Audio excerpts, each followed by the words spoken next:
নমস্কার বন্ধুরা, সোনু রান্নাঘরে আপনাদের সবাইকে স্বাগত জানাই। আমি আজকে ফুলকপির কোরমা বানাবো। তো ফুলকপিটা বেশ বড় বড় ছিল, আমি এই জন্য মাঝখান থেকে এরকম করে কেটে নিয়েছি। এই যে এখানে একটা বড় ফুলকপির আমি অর্ধেকটা ইউজ করছি, আর এখানে আমি দুটো আলু, আমি তরকারিতে আলু দিচ্ছি, আপনারা যদি চান আলুটা নাও দিতে পারেন।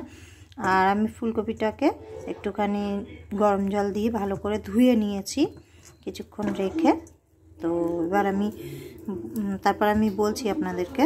এখানে আমি কড়াই গরম করতে বসিয়ে দিয়েছি, কড়াইটা গরম হয়ে যাক। কড়াইতে দিচ্ছি সর্ষের তেল, এবার তেলে দিচ্ছি একটুখানি ঘি,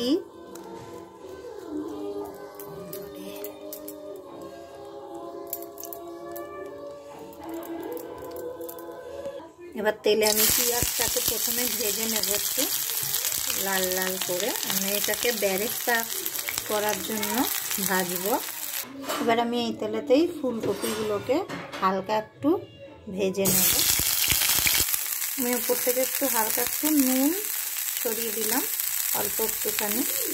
এটাকে ভালো করে মিশিয়ে নিচ্ছি। মিশিয়ে নিয়ে আমি ফুলকপিগুলোকে নামিয়ে নেব। ফুলকপিগুলো আমার ভাজা হয়ে গেছে, এবার নামিয়ে নিচ্ছি। কড়াইতে আমি আরেকটুখানি তেল দিচ্ছি।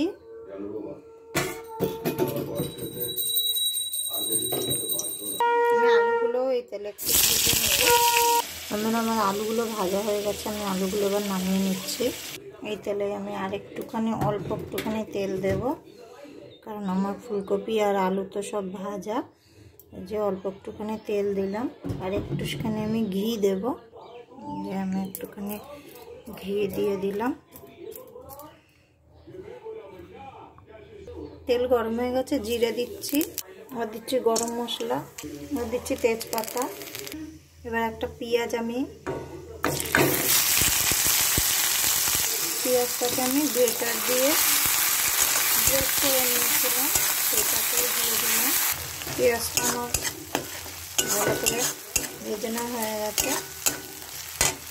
এবার দিচ্ছি রসুন বাটা, আদা বাটা, ভালো করে মিশিয়ে নিচ্ছি। গোটা দুটো কাঁচা লঙ্কা দিয়ে দিচ্ছি। আদা রসুনের কাঁচা গন্ধ চলে গেছে। দিচ্ছি নুন, হলুদ, ধনের গুঁড়ো, জিরের গুঁড়ো, লঙ্কার গুঁড়ো। মিশিয়ে নেব ভালো করে মশলাটাকে। এবার এর মধ্যে কাজু বাদাম বেটে রেখেছিলাম আমি, এখানে 4-5টা কাজু বাদাম, সেটা দিয়ে দিলাম। সেটাও ভালো করে মিশিয়ে নিচ্ছি আমি। কাজু বাদাম বেটে রেখেছিলাম, ওই জলটুকুনি ওতে দিয়ে দিলাম বাটিটা ধুয়ে। এবার আমি গ্যাসটাকে একটু বন্ধ করে দিচ্ছি, কারণ এতে আমি টক দই দেবো। আর আপনারা চাইলে গ্যাসটাকে একটু কমিয়েও দিতে পারেন। এখানে আমি 2 চামচ মতো টক দই ব্যবহার করছি। টক দইটাকে ভালো করে মিশিয়ে নিচ্ছি। টক দইটা কিন্তু আমার ভালো করে ফেটানো আছে আগে থেকে, আমি ভালো করে ফেটিয়ে রেখে দিয়েছিলাম। আমি গ্যাসটা বন্ধ করে দিয়েছিলাম, দিয়ে ভালো করে টক দইটাকে মিশিয়ে ওর বাটিটা ধুয়ে জলটুকুনি দিয়ে দিয়েছি। দিয়ে আবার আমি গ্যাসটাকে অন করে নিয়েছিলাম। এবার এতে আমি একটুখানি চিনি দিয়ে দিচ্ছি। চিনিটাকেও ভালো করে একটু মিশিয়ে নিচ্ছি। আর আপনারা যখনই রান্না করবেন, মশলা কষাবেন, গ্যাসের ফ্লেম কিন্তু লোতে বা মিডিয়াম করেই তারপরে রান্নাটা করবেন, তাহলে কিন্তু তরকারির স্বাদ আসে। আর এর মধ্যে আমি যে ফুলকপিগুলো আগে থেকে ভেজে রেখেছিলাম সেগুলো দিয়ে দিলাম। ফুলকপিগুলোকে ভালো করে মিশিয়ে নিচ্ছি। ফুলকপি দিয়ে আমার ভালো করে মেশানো হয়ে গেছে। এবার আমি যে আলুগুলো রেখেছিলাম ভেজে, সেই আলুগুলোকেও দিয়ে দিলাম। আলুগুলোকেও ভালো করে আমি একটু মিশিয়ে নেব ফুলকপির সাথে। এখানে আমি নারকেলের দুধ নিয়েছি। এখানে বড় কাপের 1 কাপের নারকেল দুধ আছে।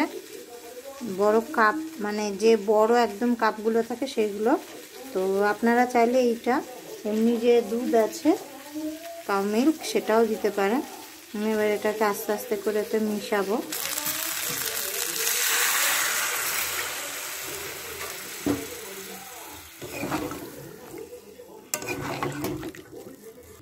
আমি এর সাথে আরেকটুখানি জলও মিশিয়ে দিয়েছি, আর এটা একটু ঢেকে দেব ফুলকপিগুলো একটু ভালো করে সিদ্ধ হওয়ার জন্য ঢেকে দিচ্ছি। আমি আবার তরকারিটা একটুখানি তুলে দেখে নেব।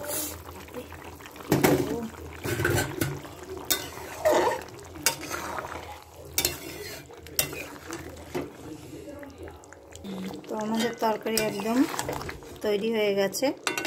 এবার আমি উপর থেকে যে বেরেস্তা ভেজে রেখেছিলাম সেগুলোকে ছড়িয়ে দিচ্ছি। এবার আমি তরকারি নামিয়ে নেব। এবার আমি উপর থেকে দুটো কাঁচা লঙ্কা এভাবে বসিয়ে দিচ্ছি।